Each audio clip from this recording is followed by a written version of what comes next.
விருச்சிக ராசி அல்லது விருச்சிக லக்னக்காரர்களுக்கு பல பேருக்கு இந்த வாரம் உங்களுடைய குலதெய்வ தரிசனம் கட்டாயம் கிடைக்கும். உங்களுடைய மனசுக்கு இஷ்டமான ஒரு தெய்வத்தினுடைய வழிகாட்டுதல்ங்கிறது கட்டாயமாக கிடைக்கும். இந்த காலகட்டம் எல்லாமே இந்த அதிசார பயிற்சிங்கிறது அடுத்த மே மாதம் நடக்கக்கூடிய நிகழ்வுகளுக்கு, அப்போத்துல இருந்து நடக்க போற நிகழ்வுகளுக்கு ஒரு முன்னோட்டம் மாதிரின்னு நம்ம மனசுல எடுத்துக்கணும். அடுத்த வருஷம் உங்களுக்கு இப்படிதான் இருக்க போறதுன்னு ஒரு ஹோப் கொடுக்கறதுக்காக கடவுள் இந்த காலத்தை உங்களுக்கு காமிக்கிறார். ஏன்னா பல வகையிலையுமே ரொம்ப அடிபட்டு நொந்து ரொம்ப மனது வேதனையில இருக்கக்கூடிய விருச்சிகராசிக்காரர்களுக்கு எந்த பக்கம் திரும்பினாலும் எல்லா கதவுமே அடைச்சிருக்கு, நான் ஏன் பிறந்தேன், நான் என்ன செய்ய போறேன் அதுக்கு மேல அப்படின்னு பல பேர் மனம் நொந்து இருக்காங்க. வெளியில பார்த்தா அவங்களுக்கு பெரிய சோதனைகள் இல்லைதான். ஏழரை சனி காலத்தை கடந்துட்டீங்க, எல்லாமே நகர்ந்தாச்சு, சனி பகவான் 4ஆம் இடத்தை விட்டும் போயாச்சு, இருந்தாலும் என் கஷ்டம் ஏன் போகலை, அந்த மாற்றம் ஏன் நான் இன்னும் ஃபீல் பண்ணலை, உணரலை அப்படின்னு நிறைய பேருக்கு மனதில் கேள்விகள் இருக்கு.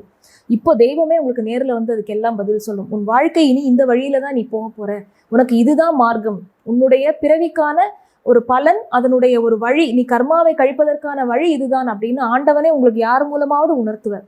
அது எந்த விதத்துல வேணாலும் உணர்த்துவார். தெய்வம் மனுஷ ரூபேனான்னு சொல்லியிருக்கோம் இல்லையா?